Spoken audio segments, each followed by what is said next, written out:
வேதம் கேட்போம். 107 சங்கீதம். கர்த்தரை துதியுங்கள், அவர் நல்லவர், அவர் கிருபை என்றும் உள்ளது. கர்த்தரால் சத்ருவின் கைக்கு நீங்களாக்கி மீட்கப்பட்டு கிழக்கிலும் மேற்கிலும் வடக்கிலும் தெற்கிலும் உள்ள பல தேசங்களிலும் இருந்து சேர்க்கப்பட்டவர்கள் அப்படி சொல்ல கடவர்கள்.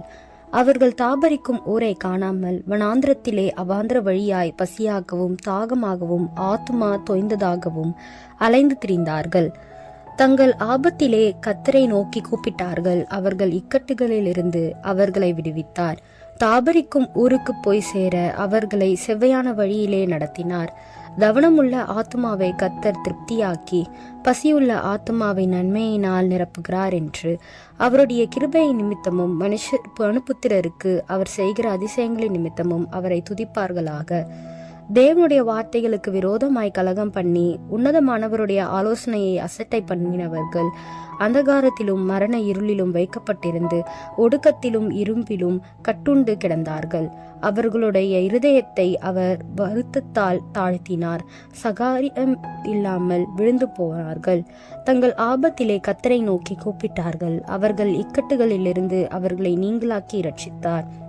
அந்தகாரத்திலும் மரண இருளிலும் இருந்து அவர்களை வெளிப்பட பண்ணி அவர்கள் கட்டுகளை அறுத்தார். கர்த்தர் வெண்கல கதவுகளை உடைத்து இருப்பு தாழ்பால்களை முறித்தார் என்று அவருடைய கிருபை நிமித்தமும் மனுபுத்திரருக்கு அவர் செய்கிற அதிசயங்கள் நிமித்தமும் அவரை துதிப்பார்களாக. நிர்மூடர் தங்கள் பாதக மார்க்கத்தாலும் தங்கள் அக்கிரமங்களாலும் நோய் கொண்டு ஒடுங்கி போகிறார்கள். அவர்கள் ஆத்துமா சகல போஜனத்தையும் அரோசிக்கிறது. அவர்கள் மரண வாசல்கள் பரியந்தம் சம்பிக்கிறார்கள். தங்கள் ஆபத்திலே கர்த்தரை நோக்கி கூப்பிடுகிறார்கள். அவர்கள் இக்கட்டுகளுக்கு அவர்களை நீங்களாக்கி இரட்சிக்கிறார். அவர் தமது வசனத்தை அனுப்பி அவர்களை குணமாக்கி அவர்களை அழிவுக்கு தப்புவிக்கிறார். அவர்கள் கர்த்தரை அவருடைய கிருபை நிமித்தமும் மனுபுத்திரருக்கு அவர் செய்கிற அதிசயங்கள் நிமித்தமும் துதித்து ஸ்தோத்திர பலிகளை செலுத்தி அவருடைய கிரியைகளை ஆனந்த சத்தத்தோடே விவரிப்பார்களாக. கப்பல் ஏறி கடல் யாத்திரை பண்ணி திரளான தண்ணீர்களிலே தொழில் செய்கிறார்களே, அவர்கள் கர்த்தருடைய கிரியைகளையும் ஆழத்திலே அவருடைய அதிசயங்களையும் காண்கிறார்கள். அவர் கட்டளையிட பெருங்காற்று எழும்பி அதன் அலைகளை கொந்தளிக்க பண்ணும். அவர்கள் ஆகாயத்தில் ஏறி ஆழங்களில் இறங்குகிறார்கள். அவர்கள் ஆத்துமா கிளேசத்தினால் கரைந்து போகிறது.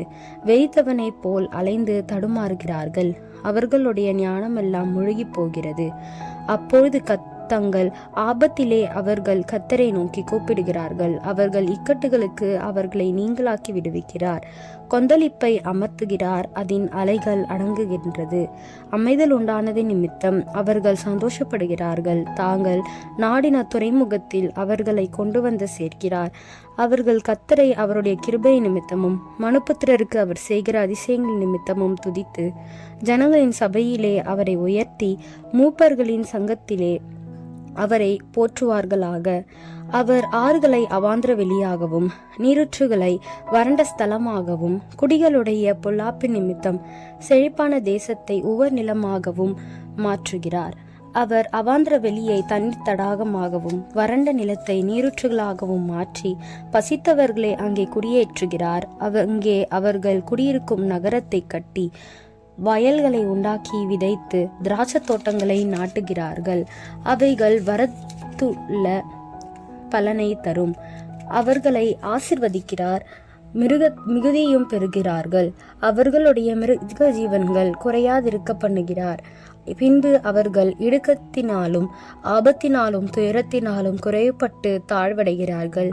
அவர் பிரபுக்களின் மேல் இழுச்சி வர பண்ணி வழியில்லாத அவாந்திர வெளியிலே அவர்களை திரிய செய்து எளியவனையோ சிறுமை நின்று எடுத்து உயர்ந்த அடைக்கலத்திலே வைத்து அவன் வம்சங்களை மந்தையை போல் ஆக்குகிறார்.